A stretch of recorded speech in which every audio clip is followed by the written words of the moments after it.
आदेश जय श्री महाकाल मिश्रा जी। क्या आपने कभी भगवान को देखा है? क्योंकि आप इतने बड़े साधक हैं। हाँ। आपने तो करोड़ों की संख्या मंत्र जप किए हुए हैं। तो छोटा मोटा साधक तो आपको दूर दूर तक नहीं पा पाता है। तो एक हर साधक की जो एक छोटा या शुरुआत का साधक है उसके मन में जरूर आता होगा क्वेश्चन कि क्या आपने भगवान को देखा है? ठीक है। या किसी देवी शक्ति को देखा है? ठीक है। तो भगवान के विषय में आप क्या समझते हैं कि कौन है भगवान, कैसा होना चाहिए उसे? जैसे अब आशी लक्ष्मी माँ कहते हैं, ये भी भगवान को हम कहेंगे। ठीक है, इन्हें आप भगवान कहेंगे। बिल्कुल ठीक है। तो इनको आप किस तरीके से देखने को सच्चा देखना मान पाएंगे? दर्शन गुरुजी 3-4 तरह से होते हैं। एक तो जो हम भगवान की मूर्ति होती है उस रूप में दर्शन करते हैं, रोज जो मंदिरों में देखते हैं घर की, ऐसे ये भी दर्शन हम लोग कर रहे हैं भगवान के। एक होता है भगवान जब आपको स्वप्न में आकर दर्शन देते हैं, ये दूसरी तरह का दर्शन हुआ। तीसरी तरह का दर्शन हुआ जब भगवान आपको साक्षात सामने आकर दर्शन देते, प्रत्यक्षीकरण से आप कहते हैं। तो क्या प्रत्यक्षीकरण आपको कभी हुआ है?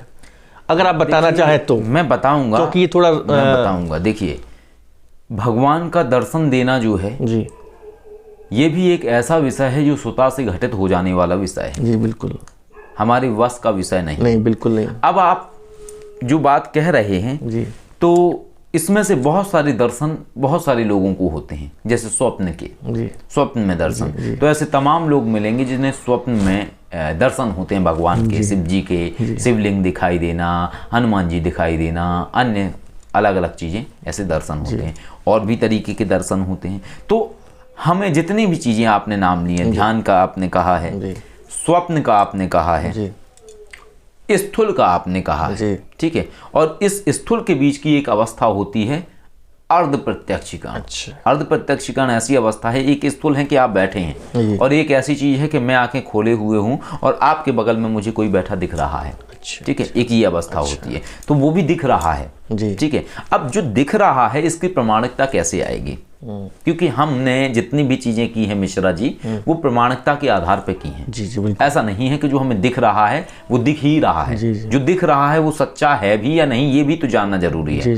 तो ऐसी चीज के लिए हमने कुछ ऐसे परीक्षण किए, जैसा कि अक्सर हम लोगों को करवाते हैं कि कहाँ क्या है। तो हमने किसी व्यक्ति के विषय में जो दिखा या जो दिखे उनसे पूछा कि वो क्या कर रहा है, वो कैसा दिख रहा है इस समय, क्या पहने हुए हैं। और जो जवाब आया तुरंत से सुनाई दिया कि उन्होंने ये कहा, उनको फोन लगा के पूछा, भाई आप आज ऐसे ऐसे पहने हुए हैं, ऐसा ऐसा है?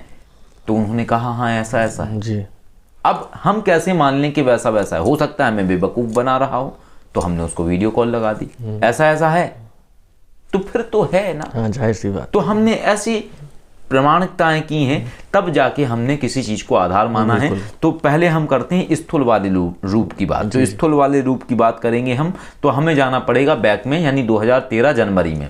उस समय हमारे पिताजी की जो पोस्टिंग है वो चित्रकूट सीतापुर में थी। वहाँ एक मंदिर है रामघाट के पास में, मतगेंद्रनाथ मंदिर, गए ना आप? हाँ।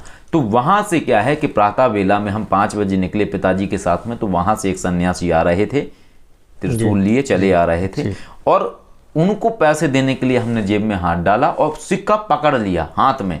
और पकड़ने के बाद जैसे देने को हुआ तैसे ही उन्होंने कुछ कहा मेरे पास आके।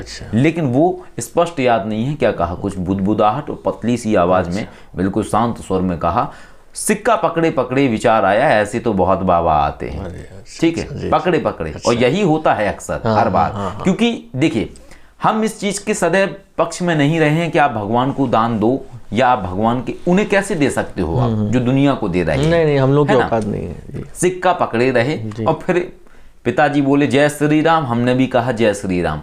अभी जितने दूर आप बैठे हैं, मैं यहाँ से चल के यहाँ तक बढ़ा, वो बाबा जी जो लंबी दाढ़ी वाले थे, बिल्कुल जूड़ा बांधे हुए अघोरी जैसे थे, वो यहाँ तक आए। और अचानक मुझे विचार आया, देखूं जरा, पीछे मुड़ के देखा, बाबा जी नहीं दिखे। हमने पिताजी को कहा, वो बाबा जी गायब हो गए, ढूंढा बहुत नहीं दिखे। तो पिताजी ने कहा ऐसे चमत्कार होते रहते हैं, उनके साथ ये ज्यादा होता था। और हम ऐसा मानते हैं कि शायद हम पिताजी के साथ ऐसे माहौल में रहे, इस उनके कारण हमें ऐसा दर्शन हो गया। क्योंकि कई बार क्या है, जब आप किसी विशेष जीवात्मा के साथ फंस जाते हैं, कहने का तात्पर्य है जब आप विशेष जीवात्मा का सानिध्य पाते हैं, तो विशेष जीवात्माएं के साथ जो विशेष चीजें होती हैं वो आपके साथ भी घटित हो जाती हैं। इसीलिए कहा जाता है कि जो दिव्य आत्माएं हैं अथवा ऐसे लोग जो परमात्मा की ज़्यादा आराधना करने वाले या भक्ति मार्ग लोग हैं, उनके साथ रहने में ऐसे चमत्कार आपके जीवन में घटित होते रहते हैं। तो ये हमने देखा था, वो महादेव का रूप है ऐसा हम मानते हैं, क्योंकि वो स्वरूप वैसा मुझे लगा, ठीक है। और वो दिखे नहीं कहीं, अब इतनी दूरी में कोई कहाँ छुपेगा, और वो भी घाट के पास जहाँ छुपने की जगह थी ही नहीं कहीं पे, ये अनुभव था। इसके बाद फिर हमने जो रावण कृत के विषय में थोड़ी सी संक्षेप में बताया है पुस्तक में, तो वो मंत्र जाप किया। जैसे ही मंत्र जाप किया तो हमें प्रत्यक्ष आंखें खुले में दिखाई देती थी, आकृति दिखती थी। शिव जी जैसी आकृति दिखती थी, लेकिन वो आकृति जलती हुई दिखती थी। यानी कि मैं अगर स्पष्ट भाषा में आपको समझाऊं, आपने पहले एक धारावाहिक आता था ओम नमः शिवाय, देखा? हाँ, उसमें वो एक आग दिखती थी। आग वाले शिव जी नाचते दिखते थे आपको, नृत्य करते हुए। बिल्कुल याद है। बस वैसे ही दिखते थे खुली आंखों से। अच्छा, ठीक है।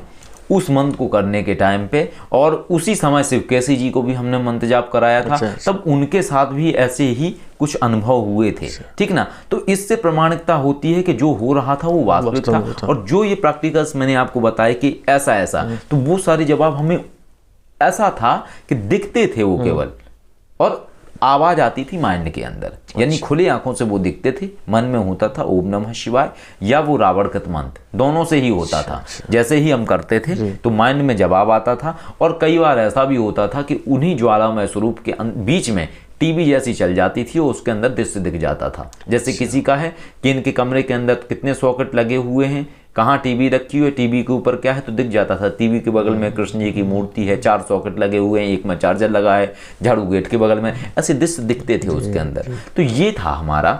और इसके बाद क्या है कि जो ध्यान वाली बात आपने कही है, उसमें तो अलग अलग मंत्रों में अलग अलग तरीके के शिव जी के दर्शन होते रहे हैं। किसी में सन्यासी वाले रूप में, किसी में अलग रूप में, ऐसे योगेश्वर महादेव की भी दर्शन होते हैं। तो दर्शन का हमारा ये अनुभव रहा है। सपने में भी हमें दर्शन होते रहे हैं। नहीं, वो आपने बताया था कि आपने स्वप्न वगैरह में जो दर्शन किए हैं, तो उस पर तो आप एक पूरी मतलब एक अच्छी खासी किताब लिख सकते हैं। आपको इतने दर्शन लिख सकते हैं। ऐसा कई बार हुआ है, हमें हुआ है, शिवकेशी जी को हुआ है। और कई बार तो ये होता है कि हमें संकेत भी दिए जाते हैं स्वप्न के माध्यम से, ठीक है ना। तो इस तरीके के दर्शन होते हैं। लेकिन ये दर्शन क्या है, ऐसे होते हैं मिश्रा जी कि परमात्मा के हाथ में होते हैं। हाँ बिल्कुल जी, आपके बस में नहीं है कि आप हम सोचें कि अब फिर हमें वैसी सन्यासी दिखें, फिर हम जाएं वहीं उसी चित्रकूट में, तो नहीं दिखेंगे। वो तो उनकी दिखना होगा तो दिखेंगे, नहीं दिखना होगा नहीं दिखेंगे। दर्शन होना परमात्मा का परमात्मा के हाथ में है। लेकिन हमारा मानना यह है कि सिर्फ दर्शन होना पर्याप्त नहीं है, उसको घटित करे रखना पर्याप्त है। वो तो बहुत सारे असुर हुए जिन्हें भगवान के दर्शन हुए, लेकिन फिर भी वो मरे। क्यों मरे? इसलिए मरे क्योंकि अनुचित कार्य करे, है ना। तो दर्शन के लिए आज लोगों के अंदर बड़ी जिज्ञासा, दर्शन कर लें। दर्शन करने के बाद भी दुर्भाग्य से नहीं बच पाएंगे यदि कर्म नहीं बदले। बिल्कुल सही बात है।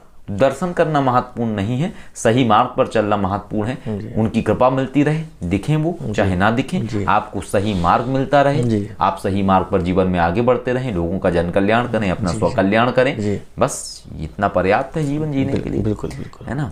तो बहुत आपने ज्ञानप्रद जानकारियां दी और मुझे विश्वास है कि दर्शकों को बहुत अच्छा लगेगा। जो हम लोग का सत्संगी हो रहा है और जिज्ञासाएं शांत हो रही हैं। देखिए ऐसा है मिश्रा जी कि देखिए जब हम एक अवस्था में होते हैं जहाँ ज्ञान चर्चा होती है, तो वहाँ कई सारे रहस्य अपने आप से अनावृत होके आते हैं, ठीक है ना। और ज्ञान चर्चा, देखिए किसी पर ज्ञान थोपा नहीं जा सकता है। ज्ञान के लिए क्या है कि जो जिज्ञासा है वो व्यक्ति प्रकट करता है उसको, और अपने आप से उस चीज के जवाब मिलने लगते हैं। ये सोचने का विषय नहीं है, न प्रश्न बनाने का विषय होता है। यदि ज्ञान है तो बोलेगा, रटा हुआ कोई बोल नहीं। अब ये तो देखिए हमारे तो जिज्ञासा थी, आपके अपने विचार थे, निजी विचार। अब इससे कोई सहमत हो या ना सहमत हो उसके ऊपर है वो लोग। लेकिन हम लोगों का एक माध्यम है कि अपनी जिज्ञासा शांत कर रहे हैं। मुझे लगता है कि बहुत से लोगों की ये जिज्ञासा जो मैंने आपसे पूछी ये उनकी भी थी।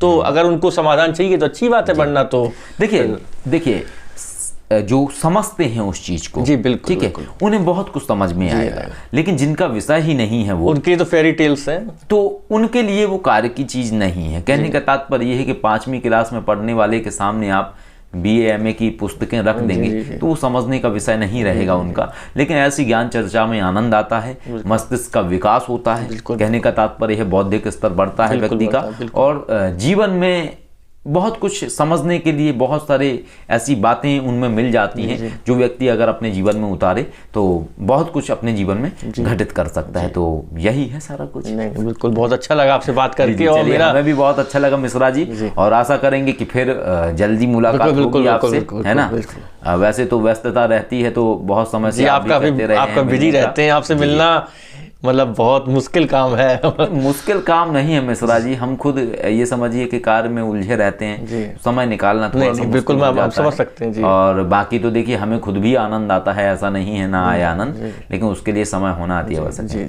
तो चलिए मिश्रा जी, आज के लिए इतना ही। अगले फिर कभी नई चर्चा करेंगे और उसमें कुछ नए विषय पर चर्चा करेंगे। बिल्कुल। आदेश। जय श्री महाकाल मिश्रा जी, आदेश।